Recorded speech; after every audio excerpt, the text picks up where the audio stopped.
You've sort of started into AI consulting and you're helping businesses to put AI into their workflows or educate them on AI generally. What are you seeing in the marketplace? Yeah, great framing first and foremost. What I would say is I'll challenge you to say that it's bigger than the internet revolution, because think about back when the internet revolution came in, you had to know code language. You had to know how to speak HTML or Python. With AI, as long as you can type or copy and paste, you can take advantage of this, which is absolutely huge and phenomenal. And so, you're spot on. What I'm really primarily focused on is trying to lead people through this revolution, because it is exactly that. Eric, your reaction is what everyone has. It's a little bit overwhelming. What I'd say though is we've seen this before with the internet revolution, we've seen it with social media. It's just another tool that's come in, and some of the applications are just phenomenal. So what you were saying there in terms of text to voice, text to text, text to image, there's text to action. But the other thing that's come in recently is also voice in. So you don't even have to type. As long as you can talk, you can then interact with the AI and have it actually do things for you as well. In any language too, right? Correct. Which is really powerful. Correct. Honestly, the opportunities of this are mind-boggling. And you think about one thing you could do if you're just a budding entrepreneur. You could literally just take a good idea that's working in English and have it translated into German. I know someone who's running a group in Poland, and they just translated something from English and do it in Poland, and they are absolutely crushing it because no one serves the Polish market. So that's just one opportunity. There's tons and tons of them just from that translation alone. Yeah. So let's whet your appetite, guys, all you budding entrepreneurs out there, with why being early is so powerful, right? And I mean financially potent, right? So there's a story here that we pulled up, Thomas Rauter's story here, where there's a big legal company called Lexis, and Lexis were one of their major competitors came out with an announcement that they're developing an AI tool for legal services, their legal service clientele. And LexisNexis were like, holy shit, we need to school up on AI or these guys are going to jump ahead of us.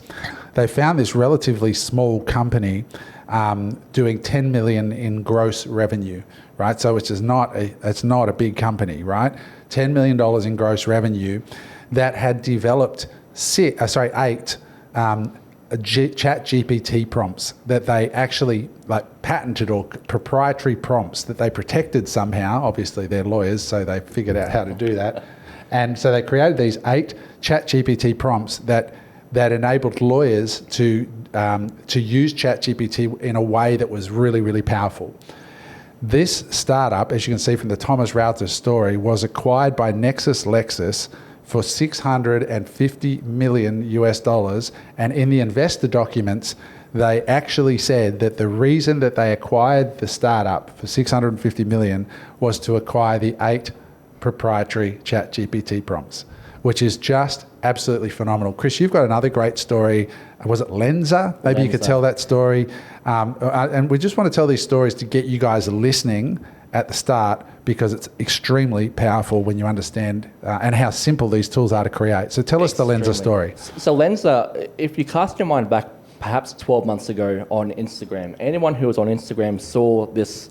All of a sudden, everyone was changing their profile picture to some sort of AI version of their profile image. That was started and made popular by this company called Lenza. And what you would do is you would upload your profile picture to Lenza, you'd pay them $10, and it would come back with 100 different AI versions of your avatar picture. And so that company did, I think it was $8 million in a month from that alone. And that was more than their entire revenue for the year to date, calendar year to date. And that was just from, all they did was they had a website or a user interface between Midjourney or Stable Diffusion and the user. So using Midjourney, using Stable Diffusion, to your point, Eric, and I'm sure many others' points, is it can be a little bit confusing when you don't know what you're doing. What these guys did was just made it really easy. All you had to do is upload your image and they did the rest with maybe a bit of API connections behind the scenes. That alone, $8 million. So and that was in the first month alone. Just tell us, just to lay a foundation there, what is Midjourney and what is Brilliant. the other one that you mentioned? Yeah, stable diffusion. Stable diffusion. So when it comes to, so you mentioned earlier, generative text, so text to text or text to image. So when it comes to text to image, there are three main players. There's Midjourney, Stable Diffusion, and DALL-E. And so, how do you spell that one? DALLE or -E.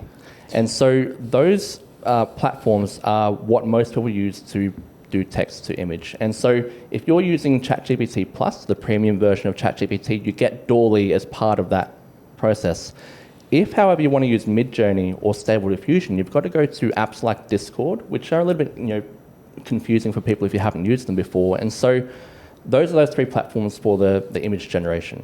When it comes to text generation, the main players there are ChatGPT, Bard, and also Claude, so CLAUDE. Bard is owned by Google. Correct. ChatGPT is owned by Microsoft. Correct, yes. And who's the other one? It's Anthropic, so it's a third party, and I'm not sure if they've got any bigger picture investors behind the scenes. Okay, so you've got these two big image generation engines, and so Lensa created an app, I think, or a website, or both? Correct. And you could just go to the app or the website, I think it was 10 photos or 30 photos or something I selected from my phone, uploaded them to Lensa, paid my $10. They then send those through an API, just a little bit of coding between their app and website and Midjourney. Yes. And basically said, hey, with these 10 photos, here's the prompt between, that we want you to do.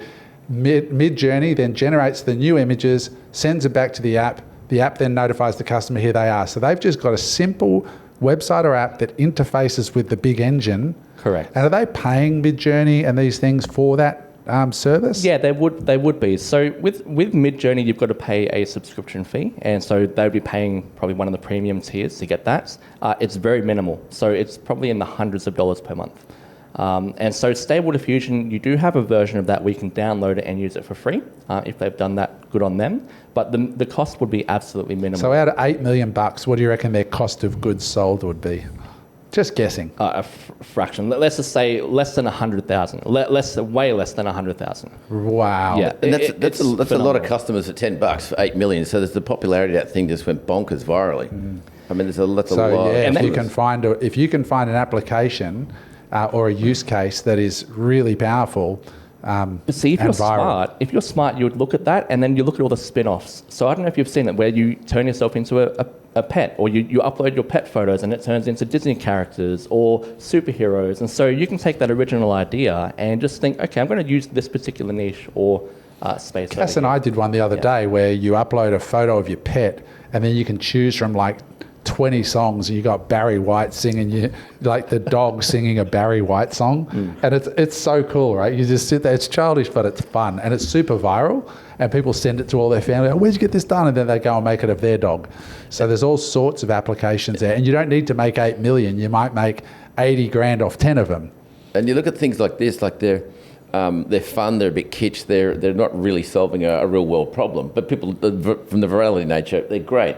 But when you look at some of the other use cases, which I'm sure we'll dig into a moment, where you're actually solving real world problems, that's where it gets quite interesting. And I think this is the thing I want to make a point of here is, guys, as you hear these ideas, don't dismiss them and go, oh, that's just childish silliness. Be smarter than that. You need to look beyond what you're seeing and go, how could this be applied in a context that I'm interested in? And just one more question I want to ask you, Chris. How much do you think it would cost today to build the Lensa app and to build the interface with a coder? Well, so you wouldn't even have to have an app. Let's just say it's a website, because it's a little bit cheaper. Just a website? Yeah, under $1,000 you could have all that set up. And that's absolutely, overestimating costs as well. So if you make $2,000, you've doubled your money, right? If you make 8 million, it's rocket world, right? It's exactly. Just unreal. And to your point earlier, so the timing is perfect right now because it is so new, it's so novel, it's kish. Like, you don't need to have any sort of, paid marketing budgets. The product itself is the marketing. It's like TikTok. Remarkable. When you were early on TikTok, it just went viral if you were early and you got there on COVID. But what I've often found with these waves is the people that are really active at the early stages and make these little things end up building proper companies. Hey there, I hope you enjoyed that episode of Unemployable. If you want to watch another clip, click here, or if you want to see the full episode, click here. Bye for now.